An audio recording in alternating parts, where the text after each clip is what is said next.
अस्सलामु अलैकुम वरहमतुल्लाहि वबरकातुहू। औज़ु बिल्लाहि मिनश शैतानिर रजीम। बिस्मिल्लाहिर रहमानिर रहीम। रहमतुल्लाहि वबरकातुहू। जनाब मरहूम साहब मजलिस इत्तेहादुल मुस्लिमीन के उम्मीदवार और प्रत्याशी मोहतरम जनाब शौकत अली साहब, सदर उत्तर प्रदेश मजलिस इत्तेहादुल मुस्लिमीन, मुअज़्ज़िज़ हाज़रीन इकराम, बुजुर्गान मिल्लत, मेरे भाइयों नौजवान साथियों, आप तमाम का बहुत शुक्रिया कि आपने अपना कीमती वक्त निकालकर आज की इस मीटिंग में शिरकत की।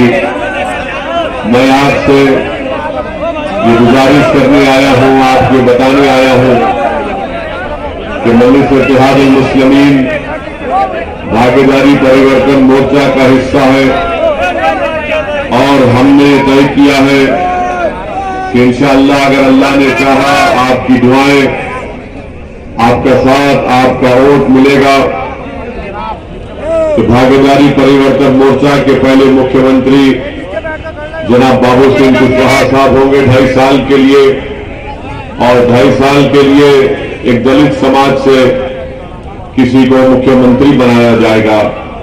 और यह भी तय किया गया कि 3 डिप्टी चीफ मिनिस्टर होंगे, जिसमें से एक अल्पसंख्यक समाज मुसलमान का होगा और 2 अति पिछड़ा समाज के लोग होंगे। भागीदारी परिवर्तन मोर्चा सिर्फ सामाजिक न्याय की बात नहीं करता, बल्कि उसका अमली जामीनामा पहनाने की कोशिश कर रहा है। मैं आपको ये बताने आया हूं कि मजलिस इत्तेहादुल मुस्लिमीन की लड़ाई आपकी हिस्सेदारी की लड़ाई है। मजलिस इत्तेहादुल मुस्लिमीन हिस्सेदारी की जब बात करती है तो सिर्फ राजनीति में नहीं बल्कि शिक्षा में भी मजलिस इत्तेहादुल मुस्लिमीन जब हिस्सेदारी की बात करती है तो ठेकेदारी में भी और रोजगार में भी अपना हिस्सा चाहती है। ये बहुत जरूरी है, याद रखिए। हमारे वतन अजीज भारत की जमहूरियत की एक हकीकत है, एक तल्ख हकीकत है, वो ये है कि जिसके पास सियासी ताकत होगी उसी की आवाज को सुना जाएगा, उसी से इंसाफ किया जाएगा और उसी को उसका हिस्सा दिया जाएगा। और जो लोग सिर्फ खामोश तमाशाई बनकर रह जाते हैं उनसे कभी इंसाफ नहीं हुआ। जो लोग अमली मैदान में आकर सियासत में हिस्सा लेते हैं और सिर्फ वोट डालना अपनी जिम्मेदारी नहीं समझते बल्कि वोट लेना भी अपनी जिम्मेदारी समझते हैं, तो वैसे ही लोगों को, उसी समाज को, उसी बिरादरी को इंसाफ मिलता है, उनका हक मिलता है, उनको उनका हिस्सा मिलता है। और अगर जो लोग ये समझते हैं कि हम सिर्फ वोट डालने वाले बन जाएंगे तो फिर याद रखिए नाइंसाफी आपका मुकद्दर बन जाएगा और कोई आपको ना आपके बच्चों के लिए शिक्षा का इंतजाम करेगा, ना नौजवानों की तकालीफ को उत्तर प्रदेश की विधानसभा में कोई उसको उसका मौजू बनाएगा या उसके खिलाफ आवाज उठाएगा। अगर आप ये चाहते हैं कि आपको मान सम्मान इज्जत मिले, अगर आप चाहते हैं कि आपको अपना हक मिले, अगर आप ये चाहते हैं कि नाइंसाफी के इस दौर का खात्मा हो, तो मेरी इस बात को ज़हन नशीन कर लीजिए कि जब तक आपकी एक सियासी क़ियादत नहीं बनेगी, जब तक आपके वोट से, आप अपने हाथों से, अपनी दुआओं से अपने नेता को नहीं बनाएंगे, आपकी कोई आवाज नहीं सुनी जाएगी, आपकी कोई इज्जत नहीं की जाएगी। इसीलिए मैं आपसे गुजारिश करने आया हूं कि मेरी इन बातों पर आप गौर करिए। इसीलिए उसका नाम ये जानना है ने अल्लाह अकबर, मैं आपके सामने ने भी अल्लाह अकबर रखता हूँ, शुमार रखता हूँ, डेटा रखता हूँ। कहीं भी जुल्म होगा उत्तर प्रदेश में अगर मुस्कान जालिम के खिलाफ एहतजाज करती है तो अवैसी उसका साथ देगा। अगर लक्ष्मी भी एहतजाज करती है, अगर वो बच्ची का नाम लक्ष्मी होता और कोई लोग उसके अतराफ में उसको डराने की कोशिश करते तो ओवैसी भी उसका साथ देता। मैं ये नहीं देख रहा हूं। हाँ, मैंने मुस्कान की बहादुरी की तारीफ की। कौन सा गुनाह किया?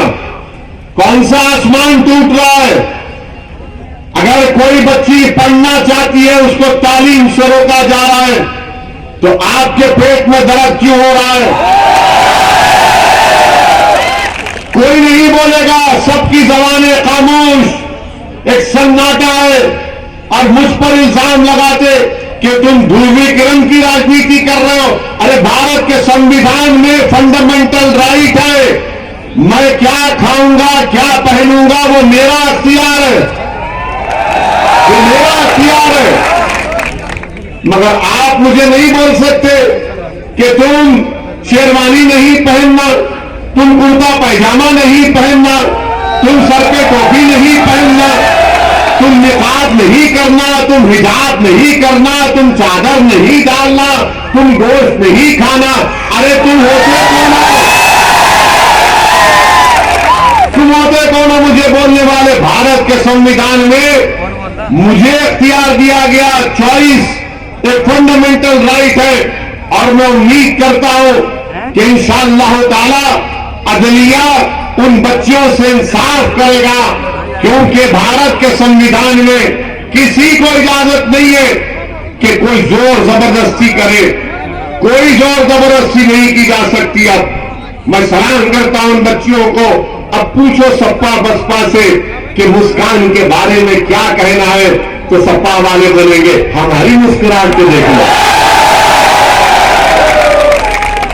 बोलो, बसपा से पूछेंगे तो बोलेंगे हमको क्या मालूम, हुआ था क्या ऐसा? कुछ नहीं बोलेंगे। क्यों नहीं बोलेंगे? ये डर डर डर, ये कब तक डराओगे तुम? ये बीजेपी से डरते हैं और हम अल्लाह से डरते हैं, किसी से नहीं डरते। मैं किसी से डर कर अपनी जबान को खामोश कैसे बंद कर लूं? अगर कोई गलत हो रहा है, जुल्म हो रहा है, नाइंसाफी हो रही है, किसी को दबाया जा रहा है, कुचला जा रहा है, तो बोलना पड़ेगा ना। हमने क्या क्या कहा, मगर देश के प्रधानमंत्री को खाली तलाक के मामले में मोहब्बत है। यह अजीब बात है इनको। अब शादी की उम्र 18 से 21 साल करेंगे। ये शादी के पीछे क्यों पड़े रहते नहीं मालूम उनको। नहीं बोल रहा हूं मैं, ज्यादा उसमें समझने की जरूरत नहीं है आपको। आप अक्लमंद समझ जाइए। हम मीडिया के लोग बोलेंगे वो इसी ने भड़काऊ भाषण लिया प्रधानमंत्री के बारे में। बाज मीडिया का मामला ऐसा है कि बोलते सबको बोलो, मगर हमारे नेता प्यारे को मत बोलो। अब हमारी मजबूरी यह है कि हम सबको भी बोलेंगे, प्रधानमंत्री को भी बोलेंगे इंशाअल्लाह। ट्रिपल तलाक का कानून क्या है? मुस्लिम महिलाओं को बर्बाद कर दिया गया उस कानून से। अगर कोई बेवकूफ किस्म का मुस्लिम मर्द जहालत में आकर गुनाह करता है, ट्रिपल तलाक 3 बार कहता है, तो उसको जेल भिजा दिया जाएगा। शादी भी नहीं टूटेगी, शादी भी नहीं टूटेगी, जेल जाएगा। जेल कोर्ट अगर 2 साल की सजा दिया तो वो हमारी बहन 2 साल तक उस बेवकूफ गधे का इंतजार करेगी कि जब वो जेल से निकलेगा तो प्रधानमंत्री बोल रहे कि बहन तू एक बैंड बाजा लेकर जाना। जब 2 साल के बाद वो निकलेगा तो बैंड बाजे वाले से कहना कि बहाओ फूल बरसाओ मेरा महबूब। क्या कानून बनाए प्रधानमंत्री आप, माशाअल्लाह माशाअल्लाह। आपको तो कहना चाहिए कि आपका दिमाग की तारीफ करना चाहिए। ओह, अरे मुस्लिम महिलाओं का बेड़ा गर्क कर दिए आप। हम क्या कह रहे थे कि जब शादी होती मेहर दी जाती ना, मेहर देना पड़ता ना, तो मेहर का जो अमाउंट है उसको आप 300% कर दो, 400% कर दो। हमारे पास शादी जन्म जन्म का साथ नहीं है, ओनली 1 जन्म। जन्म का नहीं है हमारे पास, एक ही जन्म काफी है ओवैसी के लिए अपनी बीवी के साथ। आप वो मेहर का अमाउंट 400% कर दो, कॉन्ट्रैक्ट है ना, कॉन्ट्रैक्ट अगर वायलेशन होगा तो उसमें जेल भी जा सकता कोई, मगर नहीं, मकसद क्या था कि जेल को भिजाओ और इन बच्चियों को परेशान कर दो और फिर देश के सामने जाकर बोलो। अरे भाई, आप जब इन बच्चियों की फिक्र आपको नहीं है जो स्कूल जाना चाहती, कॉलेज जाना चाहती, इस पर प्रधानमंत्री नहीं बोलेंगे, खामोश रहेंगे। मेरे अजीज दोस्तों और बुजुर्गों, आप जलाओ ताकि आपकी आने वाली नस्ल आपको सलाम करेगी। अगर आपको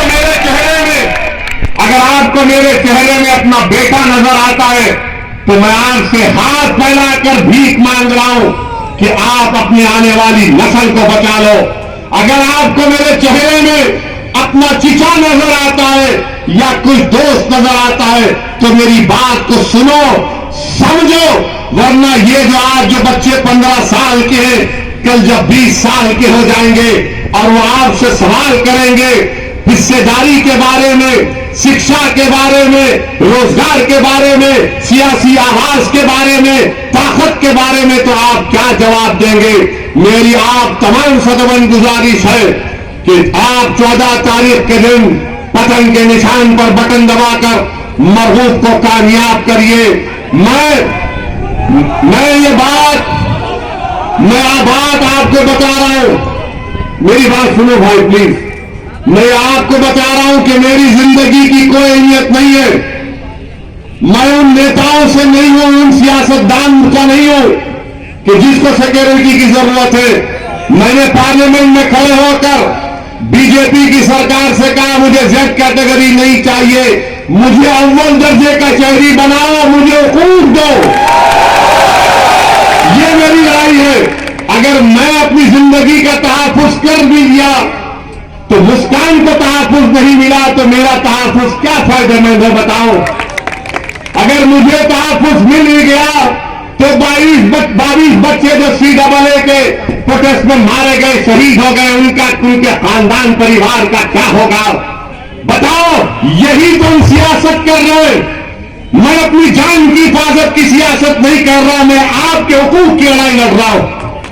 और मैं आपको बता रहा हूं कि इंशाअल्लाह ताला आपकी दुआओं की वजह से, अहले दिल की दुआओं की वजह से अल्लाह ने मुझे एक नई जिंदगी दी है। मगर जिन जालिमों ने, जिन शयातीन ने, जो नाथूराम गोडसे की नाजायज औलाद ने उन पर गोलियां चलाई और जो जो पीछे, उनसे कह रहा हूं, मैं तुमको जिम्मेदारी के साथ कह रहा हूं, तुम्हारी गोलियां मेरे दिल में डर नहीं पैदा कर सकेंगी। तुम्हारी गोलियां मेरे हौसले अज़म को कम नहीं कर पाएगी इंशाअल्लाह। तुम्हारे गोलियां मेरी जबान को खामोश तो कर सकती है, मगर जो जज्बा और जोश और पैगाम हम दे चुके हैं वो मेरी मौत के बाद भी सुबह क़यामत तक इंशाअल्लाह जारी और जारी होगा।